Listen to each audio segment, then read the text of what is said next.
boa tarde. Aqui estamos para dar início a mais um trabalho da tarde de hoje, que será a nossa palestra virtual.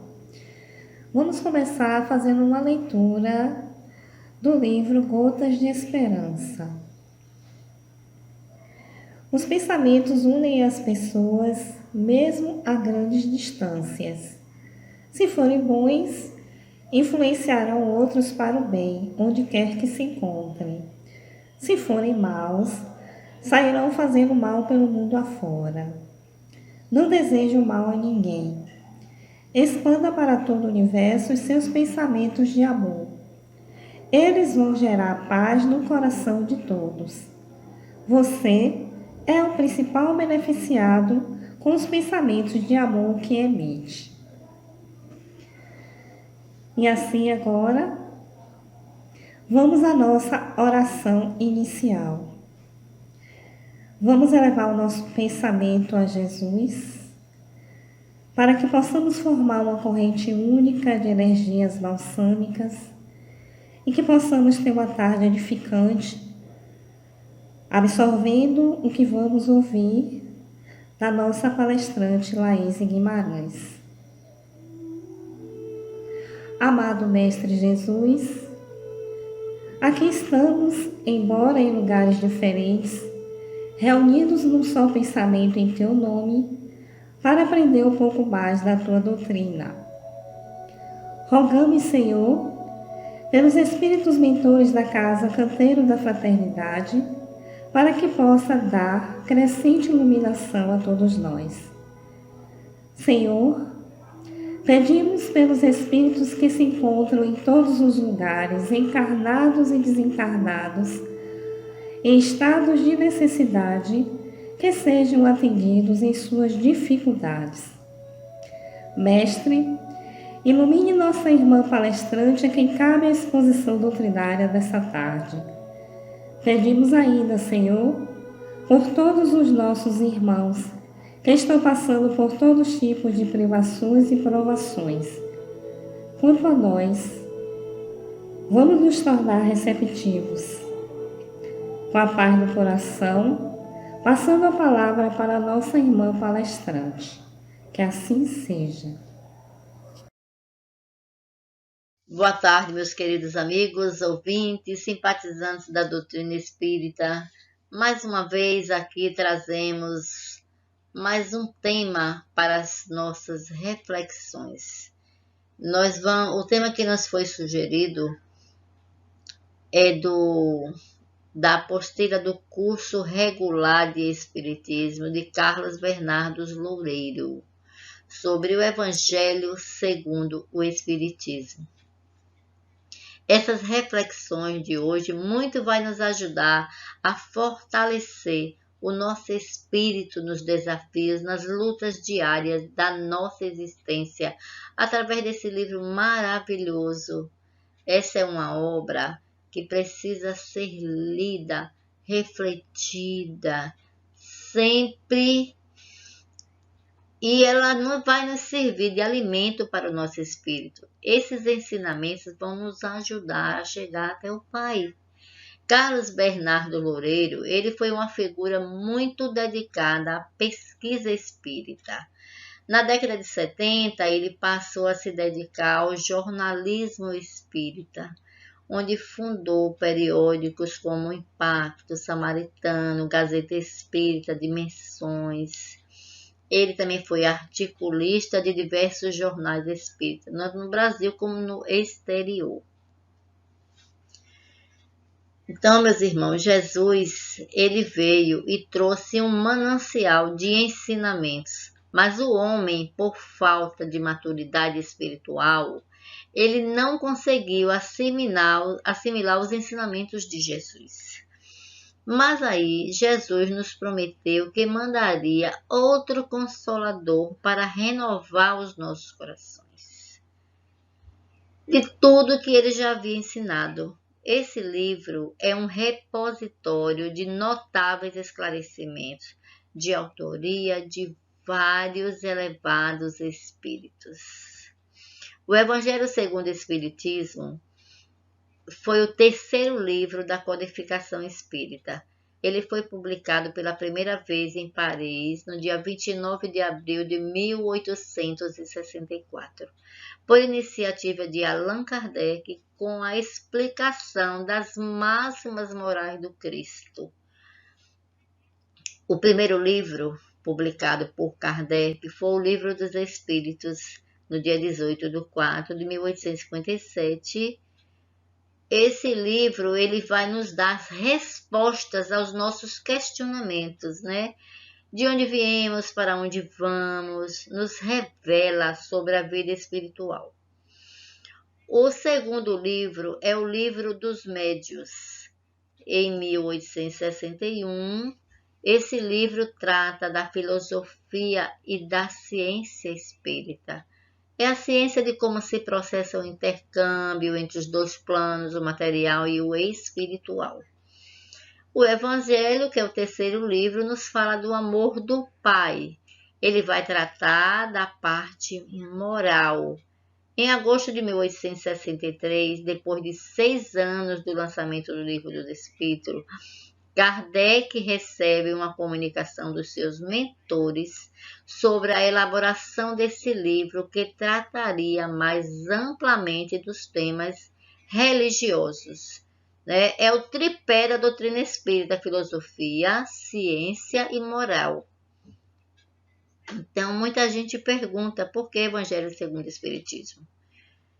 Não tem Evangelho segundo João, Evangelho segundo o evangelista Tiago, etc.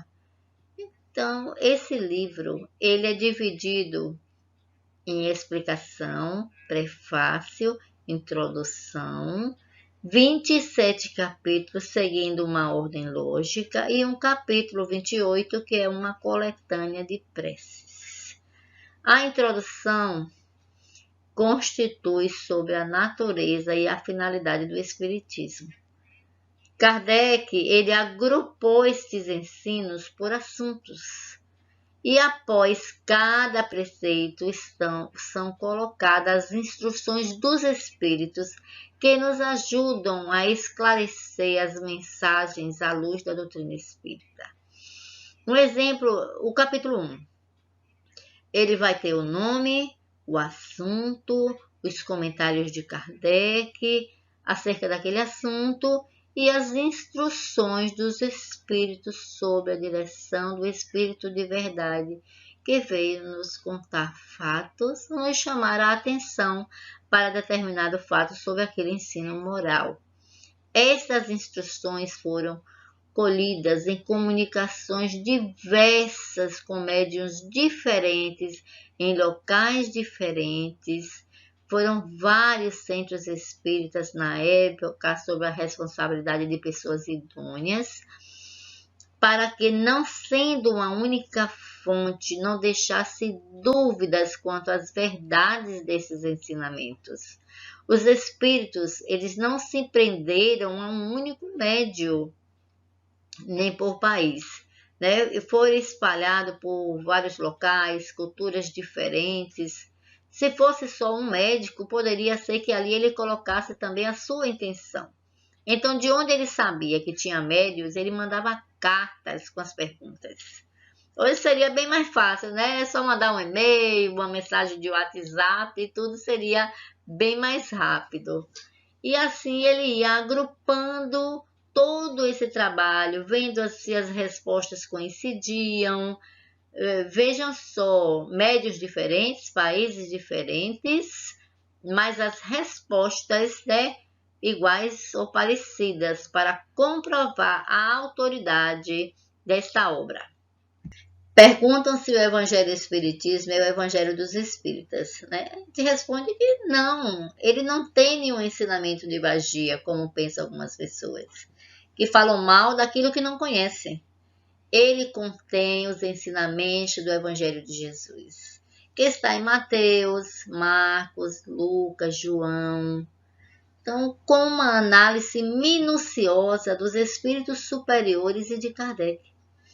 Então, para que a gente possa contextualizar os abusos de interpretações, ele analisa ele traz para as nossas vivências o que está nesses evangelhos, com o objetivo de facilitar a compreensão para o verdadeiro sentido do Evangelho de Jesus. Ele nos oferece roteiro seguro para a nossa reforma íntima, para nós espíritas e para todos aqueles que queiram estudar. É código de princípios morais para todos os espíritas e para a humanidade também. É fonte inesgotável de sugestões para a construção de um mundo de paz e de fraternidade.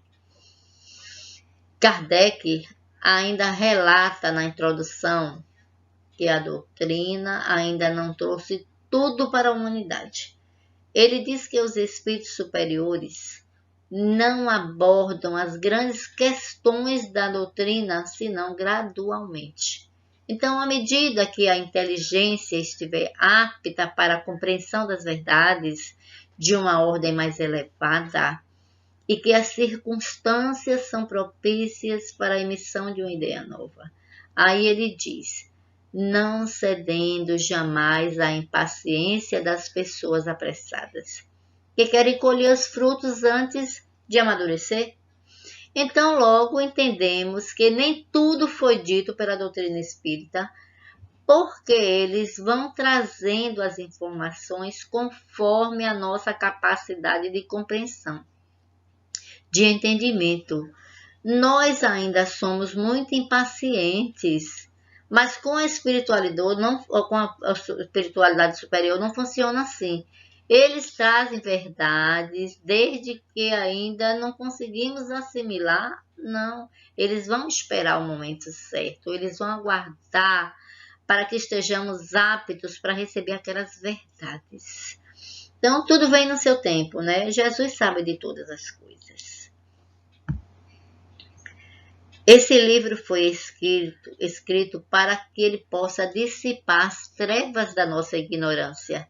Ele veio para ajudar a humanidade a contextualizar os abusos de interpretações, né? E vamos entrando em uma outra fase, que é a fase do progresso moral. Ele nos traz reflexões sobre o bem proceder, sobre o bem viver. Kardec diz, esta obra é para uso de todos. Cada qual pode nela encontrar os meios de confrontar a sua conduta, a moral do Cristo. Então, é um código de moral universal, sem distinção de credo. Então, nós temos os maiores contribuidores dessa obra, que são os mortos, né? Os desencarnados, que retornam para dizer que após a morte do corpo, a vida continua em um outro plano. Que a caridade e a humildade são duas irmãs que andam de mãos juntas, né? Andam de mãos dadas. As recomendações evangélicas ensinadas por Jesus, ele esteve na Terra durante 33 anos. Entretanto, a sua missão pública foi desenvolvida em apenas 3 curtos anos. Nesse lapso de tempo, poucos foram os que realmente assimilaram os seus ensinamentos, né, no tocante à prática dos padrões por ele estabelecidos. Então, para se tornar uma criatura que realmente rege sua vida pelas normas ensinadas por Jesus, é necessário lembrar a recomendação por ele formulada. Buscai antes o reino de Deus e sua justiça, e todas as demais coisas vos serão acrescentadas. Como a gente pode saber se estamos distante ou mais perto do reino de Deus? Tudo indica que portar um rótulo religioso não é o bastante, né? Crer em Deus é depositar fé em seu poder. Também não é indicação segura de se estar aproximando dele.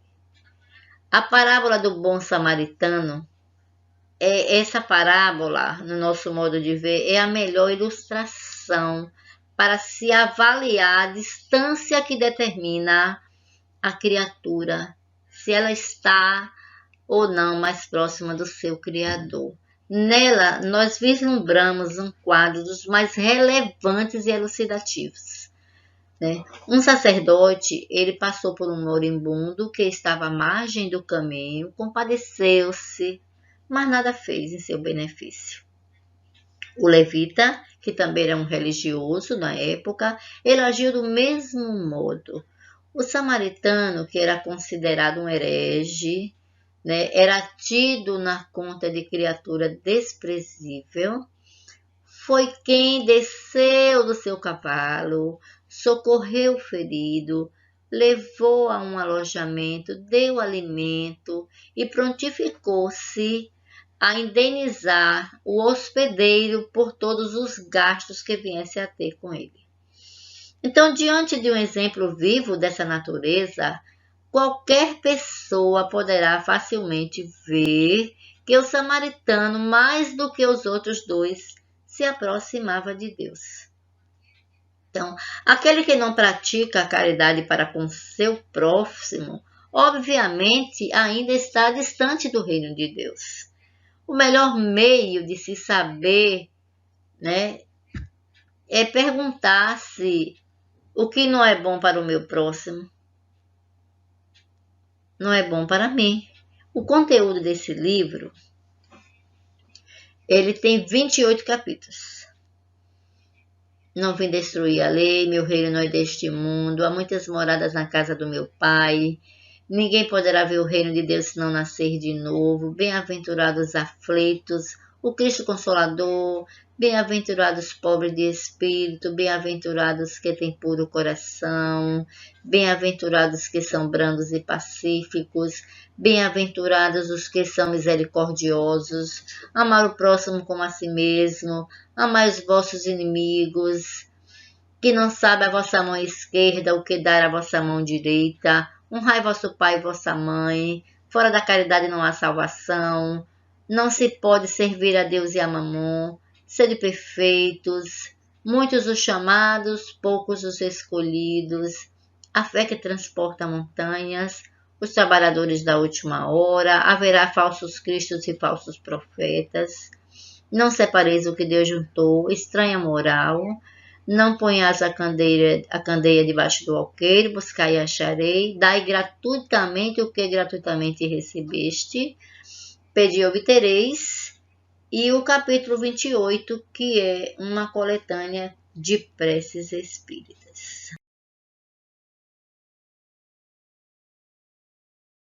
Eu vou sintetizar um pouquinho cada capítulo para que a gente possa entender melhor. No capítulo 1, ele diz: não vim destruir a lei.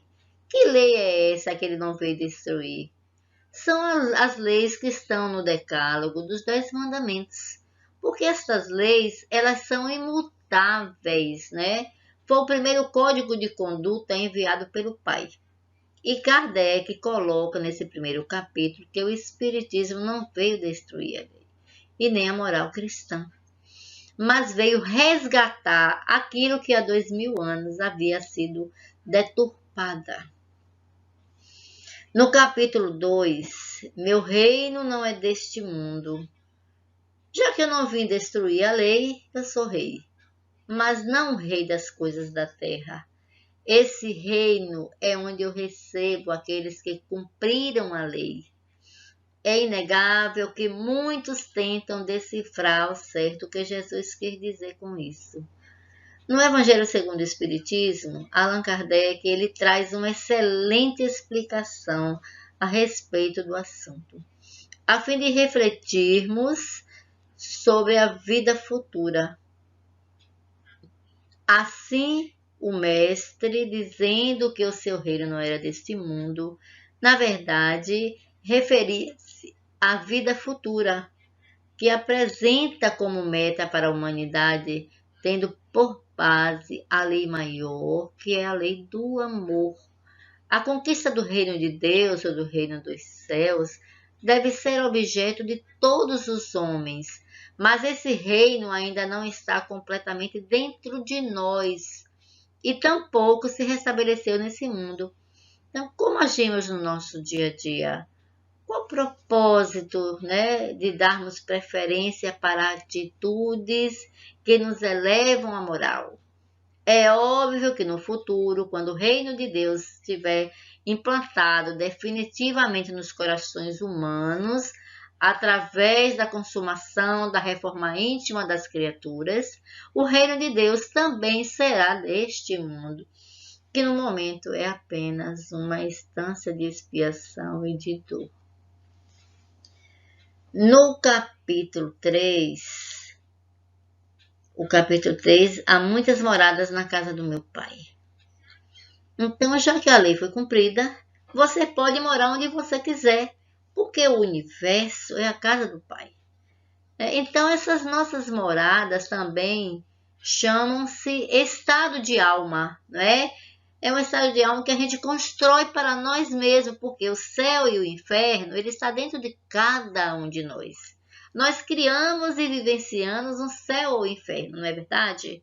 Então, segundo as nossas obras e a nossa consciência, e por força da lei do progresso, à medida que o espírito completa o seu aprendizado em um mundo, ele vai passando a habitar outros e assim sucessivamente evoluindo sem cessar. No capítulo 4, ninguém pode ver o reino de Deus se não nascer de novo. Então, para que eu possa habitar todas as moradas que me aguardam, não vai ser possível eu conseguir ir para outros mundos mais elevados com uma única passagem aqui pela Terra.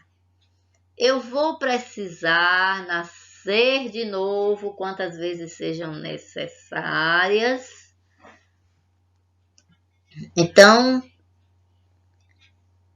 vai ser necessário que a gente vá se despindo da velha carcaça, né? Vai ser necessário vestir roupas novas. São novas oportunidades de fazer diferente, de viver diferente. São os velhos conceitos que carregamos. Mas vamos começar agora a nos libertar das coisas que nos fazem mal. Então, se todos decidissem mudar, o mundo também ia mudar. Então, vamos começar a fazer a nossa parte. Esse capítulo mostra a necessidade da reencarnação. No capítulo 5, bem-aventurado os aflitos. Nós ainda passamos por muitas aflições aqui na Terra, não é mesmo? Então, nesse ir e vir, a gente passa por aflições causadas por atos do pretérito e também por atos causados pela vida atual. Mas a quem a gente há de responsabilizar por todas essas aflições, senão a nós mesmos? Sabemos que todo efeito tem uma causa, e que tais misérias são efeitos que hão de ter uma causa, e desde que a gente admita um Deus justo e bom, essas causas também hão de ser justas, né?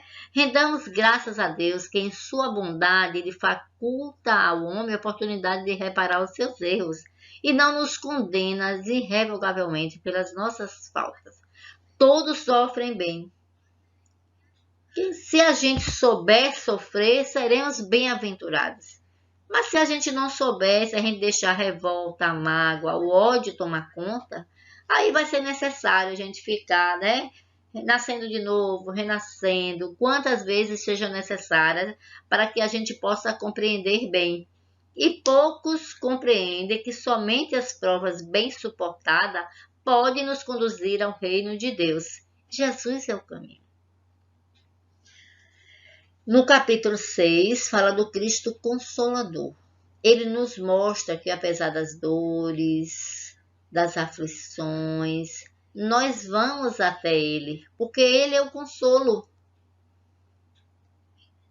Entretanto, para que ocorra o alívio que Ele nos oferece, vai ser necessário que a gente coloque em prática os ensinamentos dele, né? Que é um verdadeiro resumo das leis de Deus, os quais dão sentido à nossa existência, bem como carregar o fardo leve das boas ações que se caracterizam pelo exercício do amor. que consiste em fazer aos outros aquilo que queremos que os outros nos façam. No capítulo 7, bem-aventurados os pobres de espírito, porque deles é o reino dos céus. Esse capítulo exalta a humildade, né? Aquele que não deixa que o orgulho aumente, que aceita que ainda é imperfeito, que reconhece as suas imperfeições. São as pessoas que não querem ser o centro das atenções, que não buscam só o seu destaque individual, mas que trabalham para a coletividade. Os pobres de espírito são as pessoas que buscam o conhecimento, né, a riqueza interior, deixando as aparências exteriores em segundo plano. Essas pessoas cultivam a humildade, a caridade, e por isso o reino dos céus será delas. Mas, minha gente, reino dos céus não é um local, não é uma cidade, é um estado de espírito que pode ser conseguido mesmo nessa vida. Esse estado abrange a paz, a felicidade interior, alcançados com a aplicação dos ensinos de Jesus no nosso dia a dia e com um aprendizado contínuo. No capítulo 8 fala: bem-aventurados aqueles que têm puro coração, porquanto verão a Deus.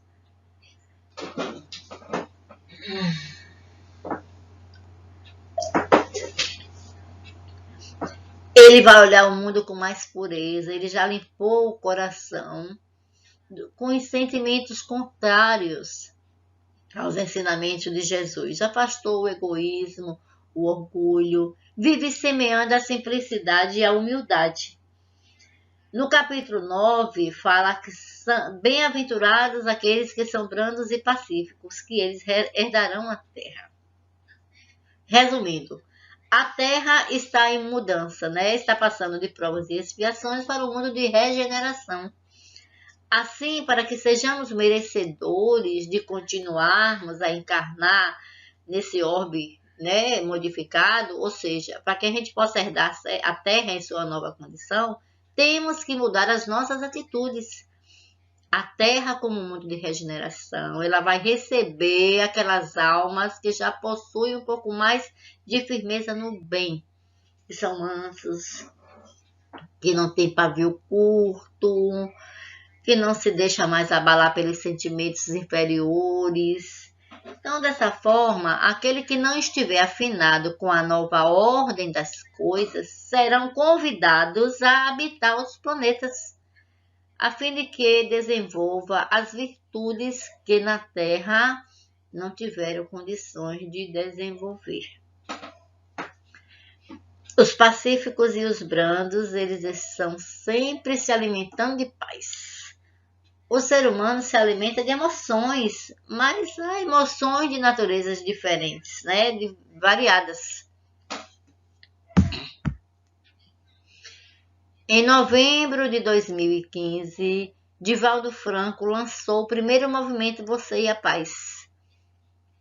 Esse movimento universal nos convida para realizarmos uma reflexão profunda sobre a necessidade de mobilizarmos os nossos melhores esforços em prol da paz, a partir da nossa própria pacificação, né? Promovendo assim a paz nas pequenas coisas, nos pequenos gestos, para que essa paz se espalhe pelo mundo. Nós precisamos cultivar o prazer de servir. O capítulo 10 fala de bem-aventurados misericordiosos, né? São aqueles que têm misericórdia para com o outro. Bem-aventurados aqueles que perdoam. É o capítulo do perdão. É aquele que entende a falha do outro. É o capítulo que nos ensina a perdoar o erro do outro. O perdão, ele é libertador, né? Olha a sequência. Primeiro, o que estou fazendo aqui? Não vim destruir a lei. Mostra as bem-aventuranças, né? Para que a gente compreenda que precisamos nos melhorar. No capítulo 11, ele fala amar ao próximo como a si mesmo. Jesus, quando veio aqui, ele veio nos ensinar que Deus é Pai de todos nós, de toda a humanidade, por isso somos todos irmãos. Né? Então, que saibamos fazer com o outro aquilo que queremos que o outro nos faça. É o capítulo que vem nos ensinar a amar. A verdadeira alegria cristã, de que nos fala André Luiz, atenda ao bem pela alegria de servir sem cobrar tributos de gratidão. Então, é sermos cooperadores uns dos outros e não destruidores, como acontece na nossa sociedade. No capítulo 12, fala sobre amai os vossos inimigos, né? É um tema desafiador, né? Quem é que não tem inimigos? Quem é o nosso maior inimigo? Nós mesmos. Então, se a gente não aprender a amar através do irmão, eu vou ter que aprender através do inimigo, que ele pode renascer na minha casa, na minha família, né? É o marido complicado, é o filho difícil, é o irmão problemático, o pai, a mãe, é o vizinho que tanto nos perturba, é o colega de trabalho, o chefe difícil, e assim vai. Então, Jesus disse, reconcilia-te com o inimigo enquanto estás a andar com ele. Inimigo só existe por enquanto, né? Já que vamos ter que nos reconciliar obrigatoriamente, porque a nossa consciência vai nos cobrar. Então é melhor que a gente faça agora, que a gente não seja inimigo de ninguém, né? E o que estamos fazendo aqui? Não estamos em busca da perfeição? A doutrina espírita, ela é evolucionista. Nós só atingiremos a perfeição quando nosso coração estiver despojado de ódio, de rancor. Então, nós temos inimigo na religião. Por que inimizade entre os cristãos? Nós devemos ter respeito uns pelos outros. Nós seguimos religiões diferentes, comungando a mesma moral do Cristo. Não é? Nós somos todos irmãos. Cristo é amor, não é denominação religiosa. Vamos refletir, né? Vamos refletir. Quantas vezes a gente fala mal daquilo que não conhecemos? Para muitos é fácil amar quem nos ama. Muito bom, muito importante, né? Maravilhoso. Mas a gente precisa dar outro passo, que é compartilhar esse amor com aqueles que ainda não me amam, para que eles possam aprender a me amar. Aquele que não perdoa, ele vai se encher de lixo tóxico. Para amar, nós precisamos perdoar. Mas é claro que amar não significa, né? Eu preciso, o verdadeiro perdão, ele brota do fundo do coração. Nós podemos até falar com a pessoa, mas ao mesmo tempo nutrir por ela antipatia. Então, é melhor que amemos em nosso coração antes de qualquer outra atitude. Perdoar é difícil, mas é libertador. No capítulo 13 fala que a vossa mão esquerda não saiba o que dá a vossa mão direita. Então, ajude, faça o que for preciso pelo outro, mas em segredo, né? Porque se você alarmar, você já recebeu a vossa recompensa. Né? Focalize na prática do bem, da caridade, da piedade, sem ostentação, sem divulgar, sem exclusividade, é em silêncio, de maneira incondicional, né? Sem aguardar reconhecimento, retribuição, gratidão. E vamos empregar todos os nossos recursos em esforços. No capítulo 13, ele vai falar: honrai o vosso pai e a vossa mãe. Kardec explica que honrar é muito mais do que amar. Ele mostra a importância do amor filial para aqueles que nos deram a vida, né? E outros também que, não sendo pais biológicos, né, adotou, criou com amor. Então, honrar é cuidar dos pais nas suas necessidades, é entender as renúncias que fizeram para que estejamos aqui, né? Hoje, por conta disso, que saibamos também renunciar algumas coisas por eles, né? Honrar pai e mãe é assisti-los nas suas necessidades, é proporcionar repouso na velhice, é ter cuidados, né? Como eles fizeram conosco na infância. E, sobretudo, demonstrar a verdadeira piedade filial.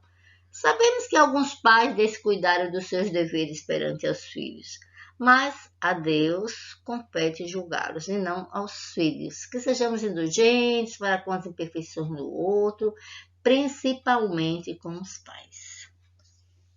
Capítulo 15, ele vai falar que fora da caridade não há salvação. Kardec não falou que fora do espiritismo não há salvação. Ele falou que fora da caridade não há salvação. Então, você pode ser ateu, católico, protestante, umbandista, budista, espírita, muçulmano ou qualquer outro credo religioso. Se não tiver caridade, não será salvo. Digo, a gente não tem paz de consciência, aí vai ser necessário voltar quantas vezes seja necessário para que a gente possa aprender a fazer a caridade, né? Nem espiritismo, nem religião nenhuma salva ninguém. O espiritismo me dá embasamento nos ensinamentos sobre a importância do amor ao próximo, benevolência, né? Indulgência com as faltas alheias, perdão das ofensas. Essa é a verdadeira caridade. Capítulo 16, servir a Deus e a Mamon. Mamon quer dizer dinheiro, não é? Você não vai conseguir ter dois senhores, dinheiro e Deus. Eu vou relatar nesse capítulo a parábola dos talentos, para que a gente possa entender um pouco melhor. O homem da parábola representa Jesus. Os servos somos nós, né? E os talentos é o patrimônio que o Senhor nos confia. São os nossos dons, nossos talentos, seja ele qual for, né? Da palavra, da música, da escrita. A palavra dos talentos representa os bens do Senhor que Ele nos confia para que possamos dar bons frutos. Jesus não pede para que a gente guarde em um cofre. Ele quer que usemos em benefício do próximo, né? Então, todos os bens que nós recebemos foi para dividir. A gente precisa doar esperança, emprestar os ouvidos, apagar, falar coisas boas, encorajar o outro, partilhar amor com o próximo. Então, no capítulo 17, ele fala, sede perfeitos, né? O exemplo que Jesus nos dá é esse, seja perfeito como o Pai Celestial é. Esse capítulo nos dá a receita de como sermos uma pessoa de bem. Precisamos estudar bem esse capítulo para um dia a gente chegar lá. No capítulo 18, muitos os chamados, poucos os escolhidos. Todos nós somos chamados a trabalhar, mas muitos dizem, não vou tentar, sou cheio de defeitos, né? Mas reconhece-se o verdadeiro cristão pelo esforço que ele faz na sua transformação. Para a gente domar as más tendências. Se a gente for buscar a perfeição, as casas vão fechar. Mas se a cada dia a gente se esforçar para ser um pouco melhor do que foi ontem, né? Todos somos escolhidos, basta a gente se esforçar. Né? É não ficar adiando para amanhã, para o final do ano, para quando se aposentar, para a próxima encarnação. Capítulo 19, ele vai falar da fé que transporta montanhas. Se a gente não tiver fé, não podemos transportar nenhuma montanha, né? Montanha das dificuldades. E depois ele vai falar dos trabalhadores da última hora. Muitos espíritos, antes de reencarnar, assumem compromissos no sentido de desenvolver determinadas tarefas. Entretanto, quando aqui chegam, se empolgam com as coisas do mundo, com as facilidades, terminam esquecendo dos compromissos assumidos. A parábola do festim das bodas é muito elucidativa. Nela deparamos com diversas pessoas que receberam um convite para tomarem parte de um banquete que simbolizava o reino dos céus. Todos se furtaram a comparecer, alegando razões diversas. Então, o salão onde deveria realizar esse banquete ficou vazio. Muitos não sabem o significado do chamamento, né? Não haviam se reformado interiormente, o que levou o Senhor a exclamar, muitos são chamados, poucos são os escolhidos. Capítulo 21, ele fala dos falsos cristãos e dos falsos profetas. Nós somos propagadores da mensagem do Cristo. Qualquer pessoa que esteja em uma religião, seja ela qual for, precisa dar exemplo, né? Em todos os momentos da nossa vida, através do nosso comportamento, das nossas ações. Então, não nos esqueçamos de que um dia seremos chamados à prestação de conta dos talentos e dos favores que desfrutamos. Vamos ficar atentos. No capítulo 22, não separeis o que Deus juntou. Quando Jesus falou, isso nos faz entender que tem relação à união pela lei imutável de Deus e não pela lei imutável dos homens. A lei divina, ela é imutável, como todas as leis de Deus, que regula a união entre os seres. É a lei do amor. Se a união for através de bens materiais, jamais serão unidos por Deus. Então, nós temos agora no capítulo 22, que fala da moral estranha. O objeto desse estudo é refletir sobre algumas frases evangélicas, como odiar pai e mãe, deixar os mortos enterrar os seus mortos, que causam estranheza e desconforto aos nossos olhos e ouvidos. O ensinamento da paz e da espada, como tantos outros ensinamentos trazidos por Jesus, possui conteúdo alegórico. A interpretação do referido trecho varia de seita para seita. A espada do Cristo era a espada da fraternidade. Passa a ser instrumento de violência, de opressão, nas mãos dos propagadores de determinadas seitas. Os próprios cristãos, de perseguidos, passaram a ser perseguidores. Não é de se estranhar que as guerras religiosas destruíram mais do que as guerras políticas. No capítulo 24, fala: não pôr a candeia embaixo do alqueire. Emmanuel diz assim: ora, vigia. Movimenta-te no esforço de ser feliz. A tua luta crescerá com a dilatação do teu devotamento ao bem infinito. Capítulo 25. Buscai e achareis. Não adianta a gente cruzar os braços, porque as coisas não caem do céu. Trabalhe, estude, busque que o retorno virá. Faça a sua parte, que Deus te ajudará. Mas buscai primeiro o reino de Deus e todas as outras coisas vos serão acrescentadas. Capítulo 26. Dai de graça o que de graça recebeste. Referindo-se à mediunidade, Ninguém pagou nada para ser médium. A lógica de Jesus e do Evangelho é sempre essa: receber para compartilhar, nunca acumular para si. É um convite para todos nós reconhecermos aquilo que recebemos, energia, talento, capacidade, bens materiais, e colocá-los a serviço do próximo. Capítulo 27. Capítulo 27. Pedi e obtereis.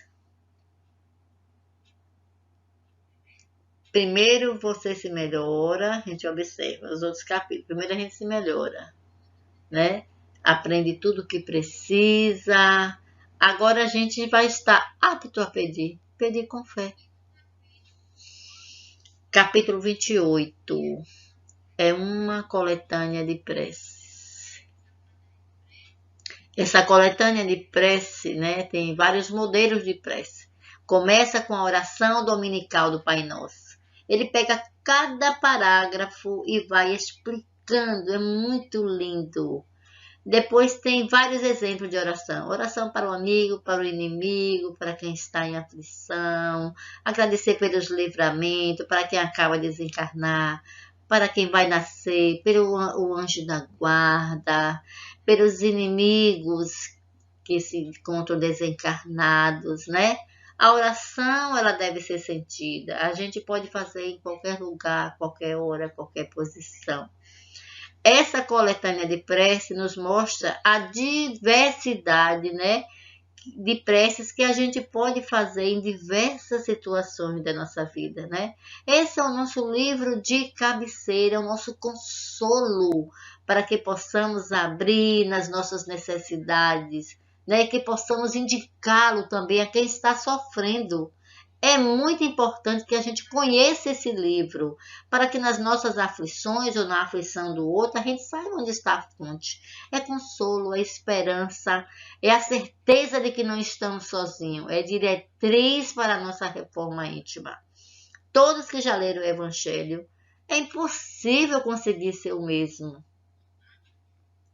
Não basta que a gente tenha ele do lado da cama, ele não é mágico, ele não afasta os maus espíritos. O que é mágico é o que está dentro dele, é o conteúdo, é uma força muito grande. Não porque tenha poderes mágicos, mas porque tem o poder da verdade do Mestre, que nos foi enviado por Deus para nos ensinar a amar. Ele nos mostra que a vida vale muito.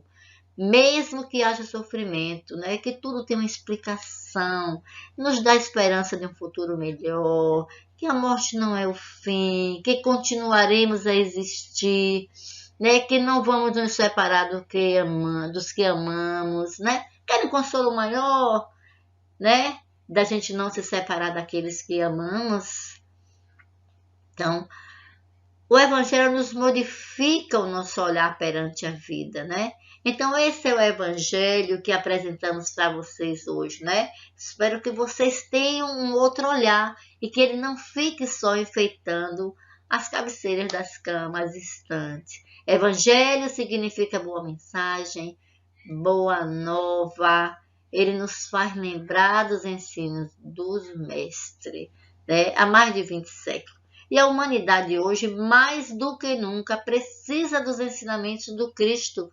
Seus ensinamentos nos ajudam a enxugar as lágrimas, curar feridas. São essas verdades que nos encorajam, são bênção de luz sobre a nossa caminhada, né? Nos faz evitar a queda, nos faz ver os despenhadeiros, nos faz assimilar os caminhos do bem.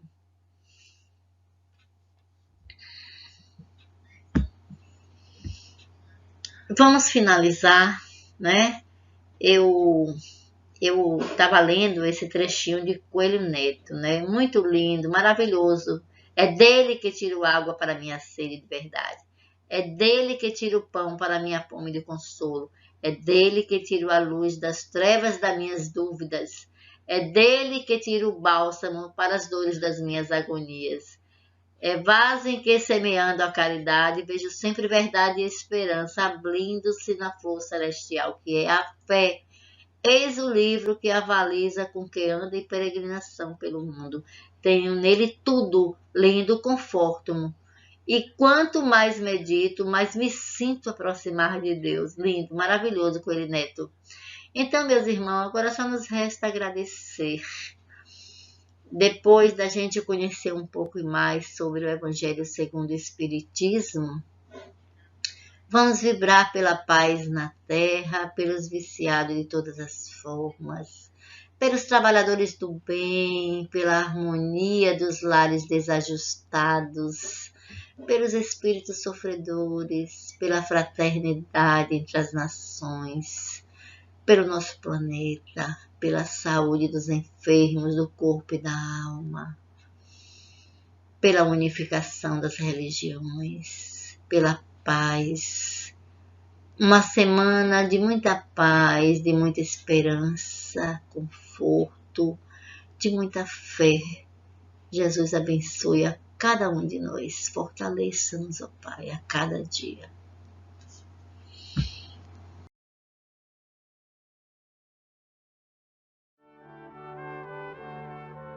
Após a palestra tão edificante da nossa irmã Laíse, onde aprendemos mais, vamos agora encerrar o nosso trabalho da tarde de hoje, agradecendo aos espíritos amigos que aqui tiveram, que a incentivaram e a iluminação que nós tivemos para absorvermos o que aprendemos nessa tarde.